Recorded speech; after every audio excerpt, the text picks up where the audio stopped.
In 1866, Bismarck had humbled Austria, reshaping the German-speaking world. But the map of Europe remained dangerously incomplete.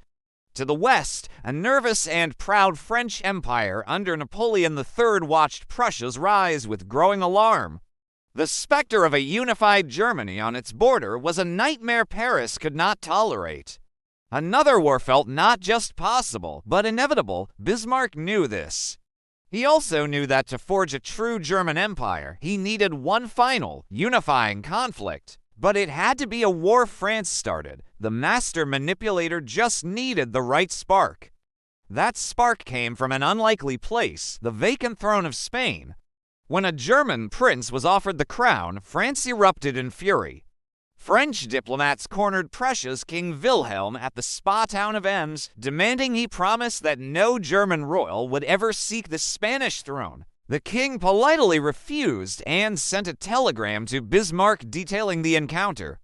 This was the moment Bismarck had been waiting for. With a few deft edits, he sharpened the king's polite refusal into a stinging diplomatic insult, making it seem as if both the French ambassador and the Prussian king had been dishonored. He then released this Ems dispatch to the press.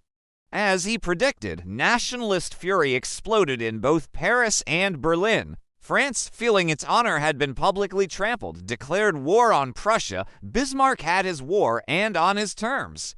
The Franco-Prussian War of 1870 was a stunning display of Prussian military might. The French armies, confident but poorly prepared, were systematically outmaneuvered and crushed. The German states, united in a common cause against a foreign aggressor, just as Bismarck had planned, rallied to Prussia's side. The decisive moment came at the Battle of Sedan, where a huge French army, along with Emperor Napoleon III himself, was captured. The French Second Empire collapsed, but the war wasn't over. A new republic rose in Paris, refusing to surrender. The Prussian armies marched on, encircling the capital and beginning a brutal siege. The dream of German unity was now within reach, ready to be forged in the crucible of victory. On January 18, 1871, in a moment of supreme historical irony, the German Empire was proclaimed. Not in Berlin, but in the Hall of Mirrors at the Palace of Versailles, the very symbol of French power and glory, now occupied by German troops. As shells still fell on a starving Paris, the princes of Germany hailed King Wilhelm of Prussia as the first German emperor or Kaiser. Otto von Bismarck, the architect of this monumental achievement, stood by, his life's work realized. He was now the first imperial chancellor, tasked with steering the powerful new nation he had brought into existence. The man who had united Germany with iron and blood now faced an even greater challenge, preserving it through peace. As chancellor, Bismarck's authority was immense. His first major domestic battle was the Kulturkampf, or cultural struggle, against the perceived influence of the Catholic Church, which he feared would undermine the unity of his Protestant-dominated empire. Seeing his error, Bismarck shrewdly changed course. He then turned his attention to a new perceived threat, the rise of socialism. Fearing revolution, he enacted harsh anti-socialist laws, banning socialist organizations and publications. Yet, in a brilliant paradoxical move, he also introduced the world's first modern welfare state, establishing health insurance, accident insurance, and old age pensions. He aimed to win the loyalty of the working class by giving them a stake in the state, a strategy he called state socialism. Having forged an empire through war, Bismarck dedicated the rest of his career to preventing another one. He famously declared Germany a satiated power with no further territorial ambitions. His goal was to maintain the balance of power in Europe and, above all, to isolate France, which thirsted for revenge. He wove a breathtakingly complex web of alliances: the dual alliance with Austria-Hungary, the triple alliance with Italy, and the secret reinsurance treaty with Russia.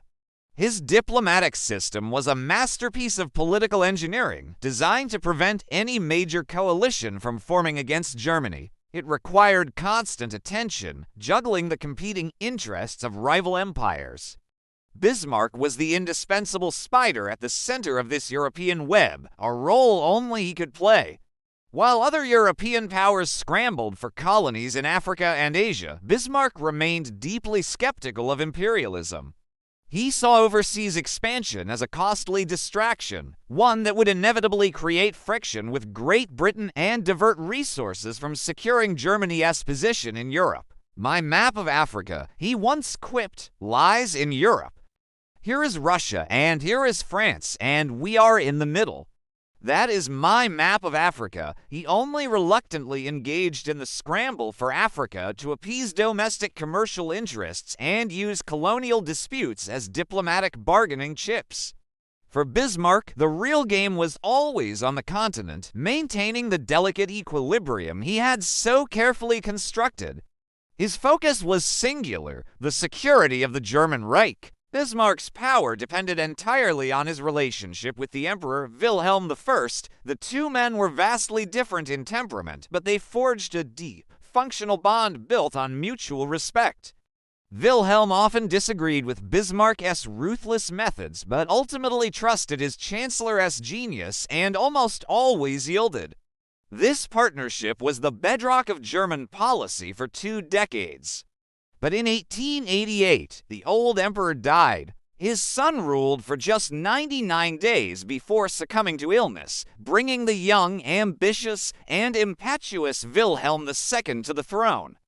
The new Kaiser had his own ideas about Germany's destiny. He was not content to let the old chancellor run the show. The clash between the cautious old statesman and the brash young monarch was inevitable. In March 1890, the inevitable happened. After a series of escalating disagreements over foreign and domestic policy, Kaiser Wilhelm II effectively demanded Bismarck's resignation. The Iron Chancellor, the man who had built the empire, was unceremoniously dismissed. He retired to his estate, a bitter and resentful figure, warning that the new course set by the young Kaiser would lead to disaster. From his retirement, he watched as his intricate system of alliances was dismantled, particularly the crucial treaty with Russia, setting the stage for the very-to-front war he had worked his entire life to prevent. His warnings would prove tragically prophetic. Otto von Bismarck died in 1898, leaving behind a powerful but vulnerable legacy.